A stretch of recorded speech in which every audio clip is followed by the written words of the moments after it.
Hi everyone, welcome back to my channel. আমি আবার হাজির হয়ে গেছি একটা নতুন get ready with me video নিয়ে। আর হ্যাঁ, তোমরা ঠিকই গেস করেছো, আজকে আবার একটা বিয়ে বাড়ি পড়েছে আমার। আর আমি আজকে পরে যাচ্ছি 10 বছর পুরনো আমার একটা ড্রেস, কারণ আমি কিছুই খুঁজে পাইনি। এটা কোনো বড় বিষয় না, বড় বিষয় হচ্ছে এই ড্রেসের ফিটিংসটা এত লুজ হলো কি করে। সে যাই হোক, এটার রিজন এখন খুঁজতে গেলে আজকে আর আমার বিয়ে বাড়ি যাওয়া হবে না, তাই সেগুলোকে ভুলে গিয়ে আমি এখানে আমার সুন্দর মুখশ্রীটাকে একটু মেরামত করার চেষ্টা করছি। প্রথমেই তো রেকর্ডের গ্রিপ স্প্রে দিয়ে স্টার্ট করলাম, তারপরে পন্সের ময়শ্চারাইজার। এবছর যতগুলো বিয়ে বাড়ির নিমন্ত্রণ খেয়েছি, মনে তো হয় না এর পরের বছর কেউ বিয়ে করার জন্য আর বেঁচে আছে। এর পরের নাম্বারটা হয়তো আমারই হবে। যাই হোক, আমার কথাবার্তা কেউ সিরিয়াসলি নিও না, আমি কখন কি বলি আমি নিজেও জানি না। এরপরে আমি ইউজ করে নিচ্ছি রিকর্ডের লাইফ লাইন মেকআপ মিক্সারটা। এটা খুব সুন্দর করে আলতো হাতে ফেসে অ্যাপ্লাই করতে হবে, নয়তো যেটুকুনি হেলদি স্কিন বলে কিছু বেঁচে আছে ওইটুকুনি আর থাকবে না। আর আজকে আমি কোনো রকম ফাউন্ডেশন অ্যাপ্লাই করবো না, শুধুমাত্র কনসিলার দিয়ে পুরো বেসটা করবো, কারণ তোমরা জানো আমি হেভি বেস একদমই পছন্দ করি না। আসল কথা তো সেটা না,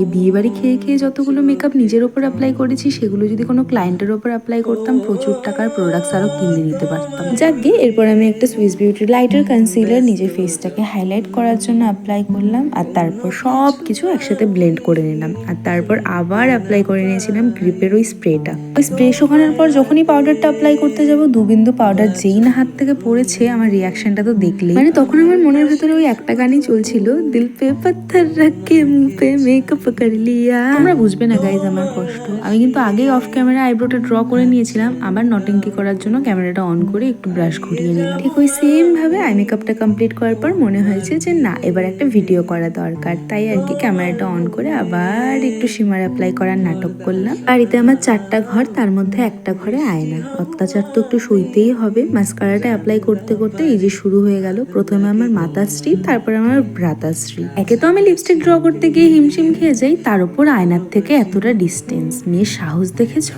এখানে যে একটা মিনি ঝগড়া হয়ে গেছে, সেটা আমার ফোনের স্পেস না থাকায় আমি রেকর্ডটা তোমাদের দেখাতে পারলাম না। আর সেই ঝগড়াটা না হলে এই যে ফাঁকা ব্যাকগ্রাউন্ডে তুমি আমাকে দেখতে পাচ্ছ, সেটা আর দেখতে পারতে না। যাই হোক, পিএসি মেকআপ ফিক্সার দিয়ে পুরো মেকআপটাকে ফিক্স করে তারপর আমার গয়নার খাজানা থেকে মায়ের বকা শুনে একটা ঝুমকা বের করে পরে নিলাম। এরপর লাগছিল গলাটা ফাঁকা, আবার চলে গেলাম মায়ের কাছে। তবে ওই যে আমার গোল্ড কালেকশন আর সিটি গোল্ড কালেকশনের কালার তো ম্যাচ হবে না বলো, আর দুটো একসাথে দেখতে ভীষণই বাজে লাগবে। যদিও এই ড্রেসটাও আমার পরার কোনো ইচ্ছে ছিল না, তবে আমার কাছে কোনো অপশনও বেঁচে ছিল না, তাই অগত্যা পড়তে হয়েছে। এই দেখো, সারাদিন আমি কমপ্লেন করি আমার মাথা কেন চুল পড়ে যাচ্ছে, এই যে এত সুন্দর করে যত্ন করি আমার চুলটাকে, পড়বে না তো কি করবে বলো। ফালতু কথা এখন সাইডে রাখা যাক। এই হচ্ছে আমার ফাইনাল লুক। তোমাদের কেমন লাগলো অবশ্যই কমেন্ট বক্সে জানিও। এরপর দেখা হচ্ছে বিয়ে বাড়ি ব্লগে। আজকের জন্য টাটা।